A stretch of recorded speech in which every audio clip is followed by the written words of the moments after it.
It's time to go to Mars.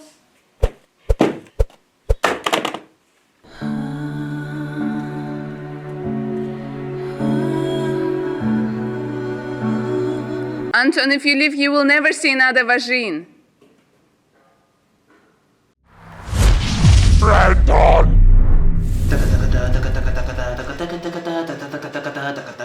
You treat me like I am your colony still? You must be kidding. Hi, today I am reviewing Surviving Mars.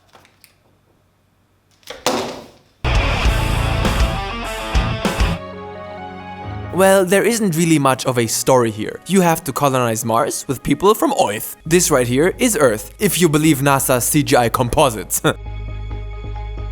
I don't. Mars is a very monotonous and depressing looking planet. It's called the orange piece of shit for a reason, so of course human beings are going to vitalize it with their positive attitudes. That's the spirit. Bruh. There are some mysteries to uncover, and when you start a new game, you can choose one that unfolds over time. But these are more Easter eggy in nature.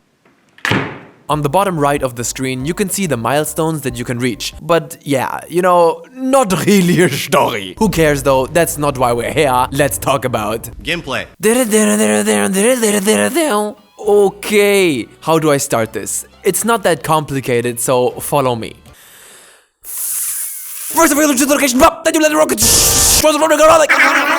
Then you need water, energy, and air. Build domes so colonists can come and lie in the bed and think about my dick. Ranton penis on my mind. And that's it. Not bad, not bad. I guess Elon Musk was right. It is pretty simple. Puisque la vie n'est qu'une but je veux la traiter comme telle. But I am a hard-working motherfucker. So get some hookers, get some bitches, sit back, and let's go a little bit more in depth, shall we? It all starts with picking a mission sponsor, such as USA, China, India, or Space Y. Space Y? That's like SpaceX from Elon Musk. That's the funniest thing ever. This determines your funding, how many rockets you're given, how many research points you get per day, or as they call it, sol. Gay. And how interested people on Earth are to join your mission. You could call this selection the basic difficulty setting. Oh hi cutie. What's up? Damn it. Then you pick a commander profile that offers passive bonuses, a mystery like mentioned before, and the payload. Once you've made up your mind on all that, it's time to choose a landing site. They differ in natural resources, but also in threat levels. If all of this is too much to handle for you due to retardation or other, or both, you can alternatively click on Easy Start and the game will take care of all of these decisions for you. Welcome to Mars.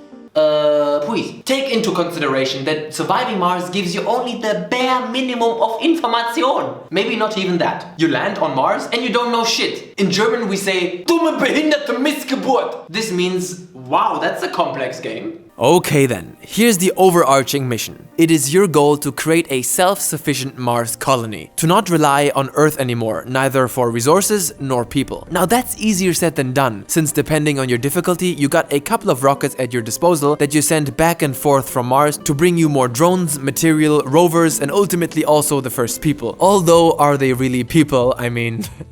Are you a rapist and since when? Be careful though. Your overall funding and the capacity of each rocket is limited, so it's not a fucking welfare program, you social parasite. Your drones automatically follow your building orders and have a limited service area around the shuttle or the drone hub. They cannot leave that area, like a bitch around my dick. First, you create windmills or solar panels to gather energy. They will power your concrete extractors. At the same time, you should send your transporters out to gather resources that are lying around on the surface. It's important to choose the right spot for your future civilization. It should be rich in resources like water, metal, concrete, and rare materials. Step by step, you uncover Mars by scanning each sector.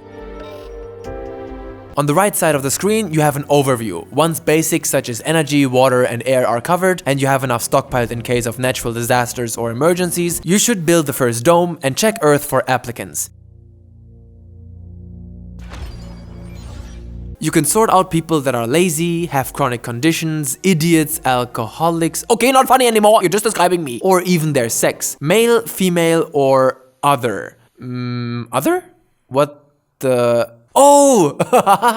That's hilarious. I thought games like this had more quality control in terms of spelling mistakes. Why would I want to take any otters on Mars? Your colonists need housing, jobs, education, and entertainment, and you have to provide them with the appropriate facilities. The colonists are on the brink of dehydration. When they are suffering from dehydration, that shit ain't good. You can either solve this by giving them water, or just rename their dome into Limo? Every building in Surviving Mars requires maintenance when broken, and this is the perfect segue to the most interesting and key part of the game, and that's resource management. You see, a lot of constructions not only require an initial cost, but may also have a constant demand for other materials that are a product of other buildings that again have other demands. It's a huge circle jerk, and here lies the challenge: expanding your base in a sustainable way and not having to rely on Earth anymore, while at the same time constantly researching new technology that unlocks new buildings, improves upon the existing ones, and makes surviving Mars just a little easier. What's the first thing on your mind when I say the word Mars? That's right, nothing wrong with enjoying the occasional chimel. This segment is my personal opinion, so take it with a grain of salt. I started the game and I was immediately skullfucked by the style. There's something about the graphics and the audio that makes me so relaxed. I feel sort of sedated while I'm playing this. The music is so soothing and the visuals aren't packed with detail while at the same time being packed with detail. That may not make sense, but come on. Please. Once you zoom in, it is pretty astonishing how much is going on a microscopic level.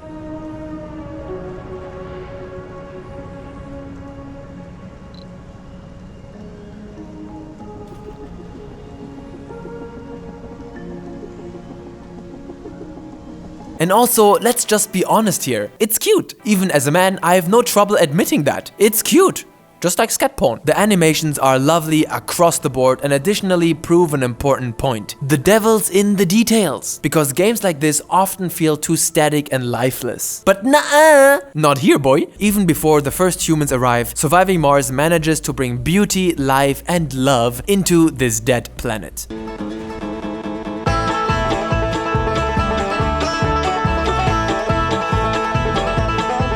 But at this point, you probably don't have much time taking in the scenery. You're probably just overwhelmed by the UI or underwhelmed by the amount of help you get. And ooh, si senor! I got to say, this game does not give a single shit about you. In a sense, it's a very arrogant game. It's sexy and it knows it. You gotta work to get a piece of that ass. You need proof? Look at the cover very closely and listen. Let's get it on till the early morning, girl. It's all good, just turn me up. Stop singing this old crap.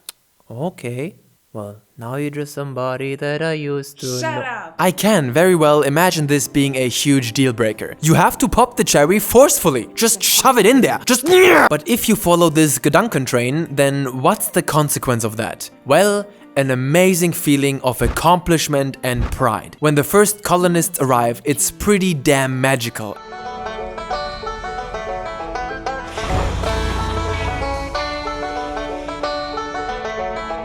And when things go more smoothly and you're sort of in the zone, I even got slightly melancholic about what it would be like on Mars, and that I could actually imagine it being like this. Nothing here is laughably absurd. It makes you wonder, you know? But then again, people have the same issues everywhere. It's a rough life here on Mars.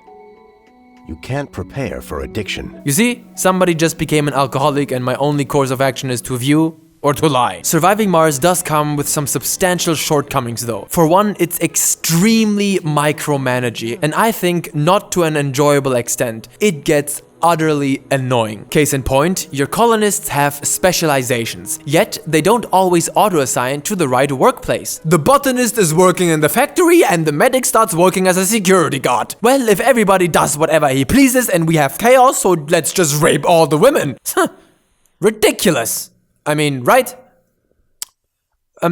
Okay. So raise your hand if you want to rape all the women.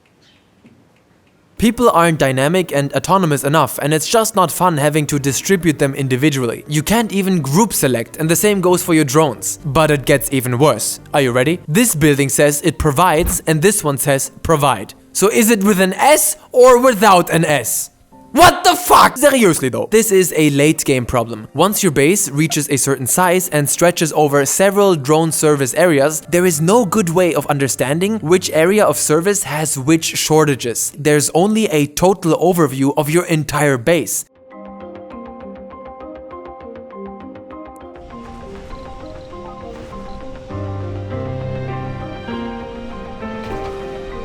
This can lead to massive supply issues and you not really understanding why. And now the chocolate crown, aka Scheiße on the top. You cannot establish continuous automatic trade routes between different stockpiles. This really fucked me in the arse. Bottom line, if one area of service lacks a certain material but another one has an abundance, you will have to micromanage the shit out of these fucking transport machines. It's horribly tedious. Cable fault reported. Hey, come on, man. City Skylines is excellent all the way through, okay? And usually I really enjoy managing things. I'm good at building stuff, alright?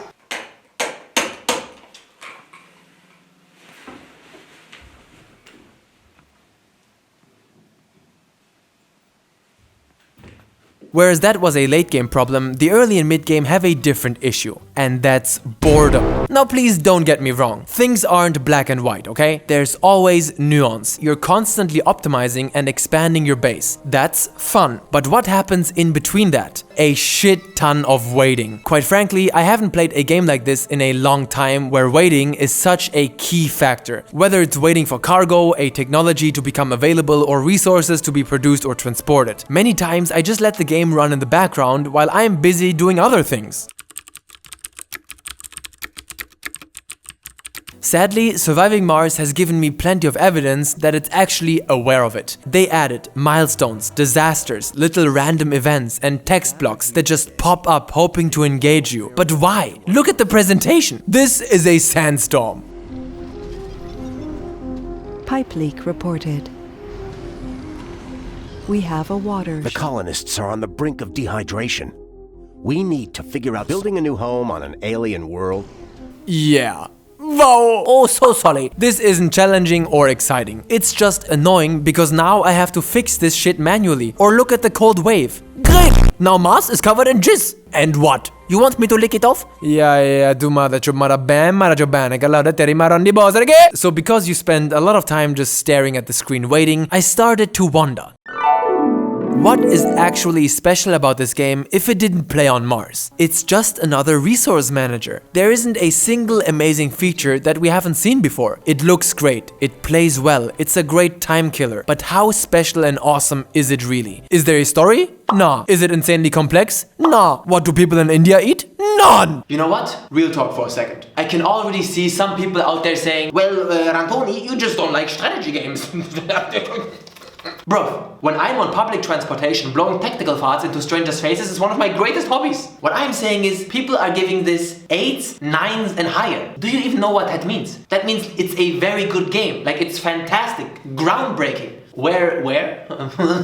Sorry? That means that you're playing this game like this? Yeah man, this is so much fun. Please fuck my wife and abort my babies for this. I love Satan. But you know what? I doubt it. I think this is how people play this game. Surviving Mars's greatness definitely lies in the process of discovery, which is funny, you know? Cause you're discovering Mars?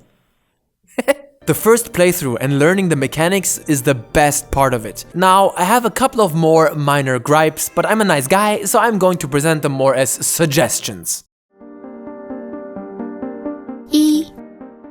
The tech tree is randomized before each game. That may keep the replayability up, but I think it hurts the immersion and the progression. Because why is it this way? Some technologies are obviously superior and more helpful than others. So if basic and necessary ones become available too late, it brings an aspect of luck into the game which I thought was out of place. A search or filter option in the research tree would have helped as well. It's a little all over the place, but still very enjoyable.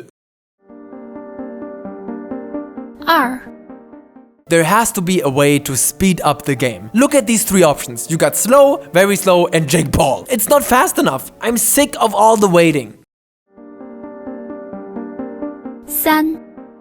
They should add an option to choose an alternate starting point, maybe with a lot of research already done and several domes already built. Having to go through that chewy early bit each time gets very repetitive.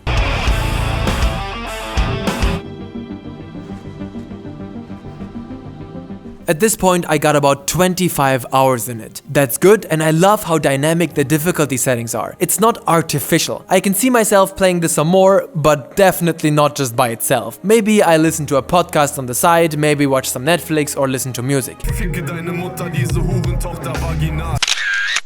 What I enjoy the most is cranking the difficulty up to a maximum and then playing until I get bored. This is hard! I went from bored out of my mind to, hey, that's pretty good, several times. So it's like a 6 or a 7. 6 or a 7. 6 or 7, 6 or 7, 6 or 7, 6 or 7, 6 or 7, suck my dick! Wow. That was awesome. Goodbye.